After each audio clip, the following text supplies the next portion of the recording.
এজন্য বিশ্বনবী বলতেন আসাদুহুম ফি আমরিল্লাহি ওমর, আমার দ্বীনের ব্যাপারে সবচেয়ে কঠোর ওমর। বিশ্বনবী বলতেন আমার পরে কোনো নবী নাই, কোনো রাসূল নাই, তবে আমার পরে যদি কেউ নবী হতো আমার ওমর নবী হয়ে যেত। লা নবিয়্যা বা'দি ওয়ালা রাসূল, আমার পরে রাসূল নাই, কোনো নবী নাই, তবে লাউ কানা বা'দি নবিয়্যুন লাকানা ওমর। প্রভু তুমি বলেছো রাসূল দেবে না, বলনি দেবে না ওমর, বলনি দেবে না হামজা তারিক, খালিদ বিজয়ী সমর। প্রভু তুমি বলেছো রাসূল দেবে না, বলনি দেবে না ওমর, বলনি দেবে না হামজা তারিক, খালিদ বিজয়ী সমর। প্রভু তুমি বলেছো রাসূল দেবে না। আল্লাহু আকবার। মদিনায় যত মুনাফিক ছিল জমের মতো ভয় পাইতো সাইয়েদনা ওমরকে। শয়তানদের লিডার ইবলিসও ভয় পেত ওমরকে। বিশ্বনবী বলেন ওয়াল্লাযী নাফসি বিয়াদিহি, ওমর ওই সত্তার কসম যেই সত্তার হাতে আমার আত্মা, মা লাকিয়াকা শাইতানু সালিকান ফাজ্জান ইল্লা সালাকা ফাজ্জান গায়রা ফাজ্জিক। ওরে ওমর, শয়তান যদি তোমারে কোনো রাস্তায় দেখে, ইবলিস যদি তোমারে কোনো রাস্তা দিয়ে হাঁটতে দেখে, ইবলিস ওই রাস্তা রেখে দিয়ে অন্য রাস্তা দিয়ে হাঁটে। ইবলিসও সাইয়েদনা ওমর ফারুককে দেখলে, এই রাস্তা দিয়ে দেখলে ওর বাপের কি জীবনে এই রাস্তা দিয়ে হাঁটবে না, এই রাস্তা ধুইয়া ওই আরেক রাস্তা ধরবে, চিল্লায় পড়েন আল্লাহু আকবার। কাফেররা ভয় পেত, মুনাফিকরা ভয় পেত, শয়তান ভয় পেত, এমনকি বিশ্বনবীর বিবিরাও ভয় পেত। সুবহানাল্লাহ পড়েন। বিশ্বনবীর বিবিরা বিশ্বনবীরে ধরলেন, আমার এইটা কিনা দেন, ওইটা দেন। বিশ্বনবী কয় টাকা নাই, ক্ষমতা নাই, সামর্থ্য নাই, বেশি কথা কইলে তালাক নিয়ে যাও, তোমাদের চেয়েও সুন্দরী অনেক সতী সাধবী নারী আল্লাহ ব্যবস্থা করে দিবে। বিবিরা মাঝে মাঝে খুনসুটি করতো, নবীরে ধরতো, এটা নাই ওইটা নাই, এটা দেন। একবার সব বিবিরা টাইট করে ধরছে, ও নবী আয়েশার ঘরে যেদিন থাকেন সাহাবারা বেশি হাদিয়া পাঠায় কেন, আমাদের ঘরে যেদিন থাকেন পাঠায় না কেন? কালকে জুমার নামাজের পরে ঘোষণা দিবেন সবার ঘরে সমান সমান হাদিয়া। নবী কয় আমি হাইতান্ন। ও মিয়া, কে হাদিয়া দিবে, কটুক দিবে, এটা কি ইমাম সাহেবের কাজ? ইমাম সাহেবের বাসায় কে কোন দিন কি খাওয়াবে, কি গিফট দিবে, এটা তো কে যে গিফট দিবে তার ব্যাপার। বিশ্বনবী বললেন আবু বকরকে সবাই ভালোবাসে, তাই আবু বকরের মেয়ের ঘরে যেদিন আমার ডেট পরে থাকার সময়, ওই দিন হয়তো বেশি হাদিয়া পাঠায়, তোমাদের ঘরে পাঠায় না, আমার বলার কোনো সুযোগ। বিবিরা কয় না, আপনারে বলতেই হবে। নবী কয় আমি পারবো না, বিবিরা কয় পারবেন। ইন দ্য মিন টাইম দরজার উপর থেকে কে যেন সালাম দিল, আসসালামু আলাইকুম ওয়া রাহমাতুল্লাহ। বিশ্বনবী বললেন ওয়া আলাইকুমুস সালাম। বিশ্বনবী বুঝতে পারলেন সালামটা আমার ওমরের সালাম। বিশ্বনবী সালামের উত্তর দিয়ে বিবিদের দিকে তাকায়, দেখে একটা বিবি ওর সামনে নাই, সব উদাও, ভ্যানিশ হয়ে গেছে। ওই যে ওমর, সুবহানাল্লাহ পড়বেন না? এই জন্য ওমরকে শয়তানও ভয় পেত। আমাদের বাচ্চাদেরকে, আমার মেয়ে একটা মাত্র মেয়ে, খাইতে চায় না, শুধু আমার মেয়ে না, অধিকাংশ বাচ্চাদের এই অবস্থা।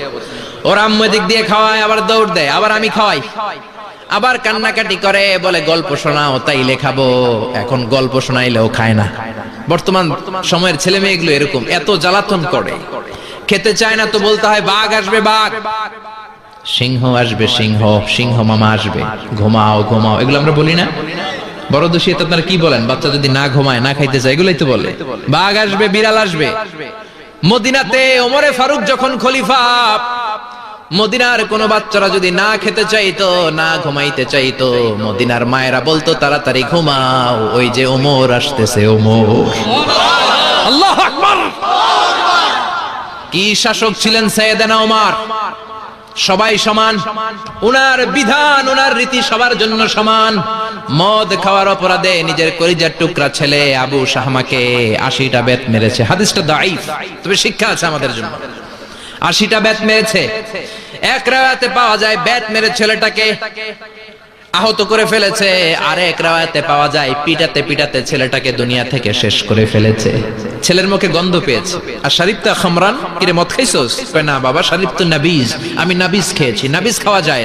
নাবিজ হচ্ছে রাতের বেলা আরবরা দুধের মধ্যে শক্ত খুরমা ছেড়ে দেয়।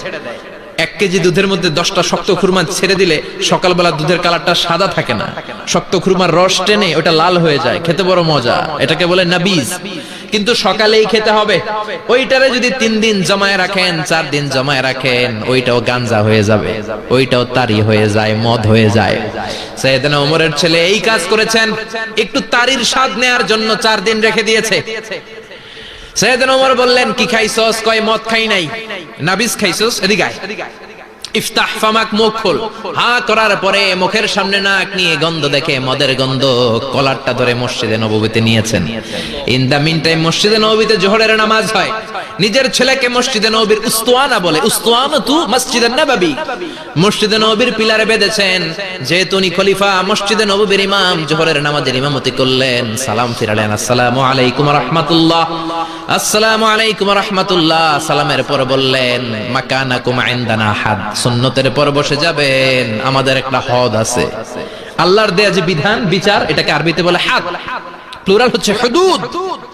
আমাদের হুদুদ আছে, মানে গুরুদণ্ড আছে, বসবেন। হাজার হাজার মানুষ সবাই ওযু করে যখন ঢুকতেছিল, দেখে আবু শামা পিলারে বাঁধা। সবাই তো আশ্চর্য, কি আজীব তামাশা, প্রেসিডেন্টের পোলা বাঁধা। নামাজের পরে বাইরে আসার পরে হাজার হাজার মানুষ তাকিয়ে আছে। কানাঘুষা শুরু হয়ে যায়। সবাই বলে, কি হয়েছে? ওমর কয়, আমার টানাটানি করা যাবে না। এই যে থামেন থামেন, এখন টানলে কি হবে আমি জানি, খুব বিশৃঙ্খলা হবে। দাঁড়ায় শোনেন, দাঁড়ায় শুনলে ডবল সওয়াব। আমি চলে গেলে এরপর আপনারা টানাটানি করে ঢুকেন। কথা শুনতেছেন তো? মনোযোগ আছে? লোকদের মধ্যে কানাঘুষা। প্রেসিডেন্টের ছেলে, কেউ কয় ওমর মনে হয় মারবে না, যেহেতু নিজের ছেলে তো একটু ধমকি টমকি দিয়ে ছেড়ে দিবে। কেউ কেউ বলে, না ওমর তো এত সহজ মানুষ না, মদের বিচার তো 80টা বেদ, মনে হয় 40টা মারবে। কেউ কয় না, 80টাই মারবে। ওমর চেয়ারে বসে জল্লাদরে ডাকলেন, বললেন, ইবদা বিসমিল্লাহ, নে চাবুক শুরু কর। বাইতুল মাল থেকে শক্ত সাইজের একটা চাবুক আনবি। জল্লাদ চাবুক এনে দাঁড়ালেন। ওমর বললেন, ইবদা বিসমিল্লাহ, শুরু কর। জল্লাদ মারতে শুরু করেছে। ওয়াহিদ, ইতনাইন, তালাতা, 3টা মারার পরে এক থাপ্পড় মেরে জল্লাদকে 3 হাত দূরে ফেলে দিলেন। ধমক দিয়ে বললেন, তুই চাবুক মারস নাকি চাকরি বাঁচাস? আসলে জল্লাদ কিন্তু আস্তে মারে নাই, দেহের যত জোর ছিল জোর দিয়ে মেরেছে, কিন্তু ওমরের পছন্দ হয় নাই। ওমর বলে, ইনদাকা তালাতা ইনদি ওয়াহিদ, তোর হিসাবে চাবুক মারা হয়েছে 3টা, আমি ওমরের হিসাবে মাইর হয়েছে 1টা। চাবুক আমার হাতে দে, আমি 2 নাম্বার থেকে শুরু করি। ওমরে ফারুক 2 নাম্বার শুরু করলেন। 2, 3, এক একটা চাবুক মারে, ছুপ ছুপ করে চামড়া ছিলে, রক্তগুলো মসজিদে নববীর বারান্দার পিলারের মধ্যে লাগে। ওমরের চেয়ে শক্তিশালী দ্বিতীয় কোন পুরুষ মদিনার জমিনে ছিল নাকি? ওমরের হাতের মাইর। ছেলেটা চিৎকার দিয়ে বলে, বাবা, ও আব্বা, আর মদ খাবো না, ছেড়ে দেন, আর খাবো না। মদ তো আমি খাই নাই, আমি খেয়েছি নাবিজ, 3-4 দিন রাখার কারণে একটু মাতলামি হয়েছে আমার। আব্বা, এবারের জন্য ছেড়ে দেন, আর খাবো না। ওমরের কঠোর হৃদয়ে কোনো দয়া মায়া আসে না, মারতে লাগলেন। এবার আবু শাহামার মা, ওমরের বউ, পায়ের মধ্যে ওমরের পায়ে পড়ে ডেকে বলে, ওমর, আমার কলিজার টুকরা ছেলেটারে মারিস না। 30টা বাড়ি মারা হয়েছে, আর বাকি 50টা বাড়ির জন্য এক একটা চাবুকের বিনিময়ে আমি এক একটা উট আল্লাহর রাস্তায় সদকা করব রে ওমর। সাইয়েদনা ওমর বলে, আরে নিয়ে যাও। আবু শাহামার মা উট দিয়ে আল্লাহর জাইন, চাবুকের বাড়ি থেকে একটা বাড়িও কমানো যাবে না, 80টা বাড়ি দেয়া পর্যন্ত পৃথিবীর কোন শক্তি আবু শাহামারে আমার হাত থেকে ছুটাতে পারবে না। আবু শাহামার মা কাঁদতে লাগলো। ওমরের মনে দয়া মায়া হয় না। 40টা বাড়ি মারার পরে ছেলে বেহুশ, 50টা মারার পরে আবু শাহামা দুনিয়া থেকে শেষ।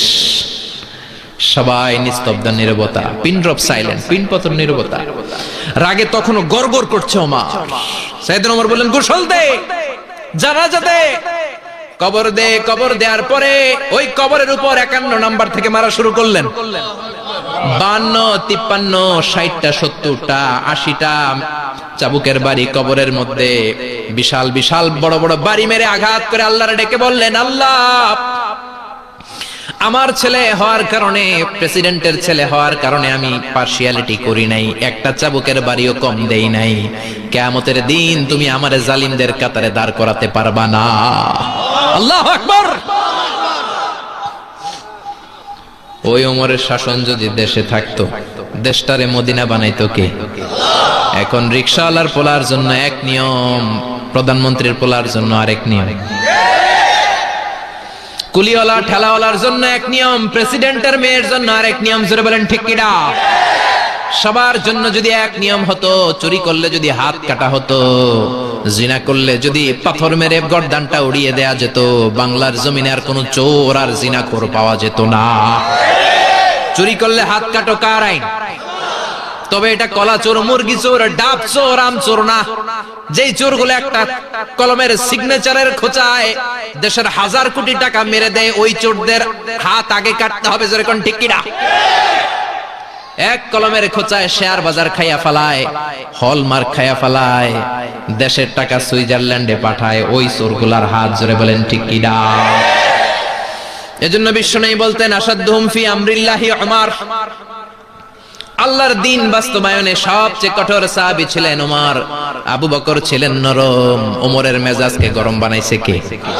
এই জন্য ইসলামের মধ্যে যেমনি সহনশীলতা আছে, আবার ইসলামের মধ্যে বিদ্রোহ আছে না নাই? অন্যায় দেখলে থামিয়ে দেওয়ার দরকার আছে।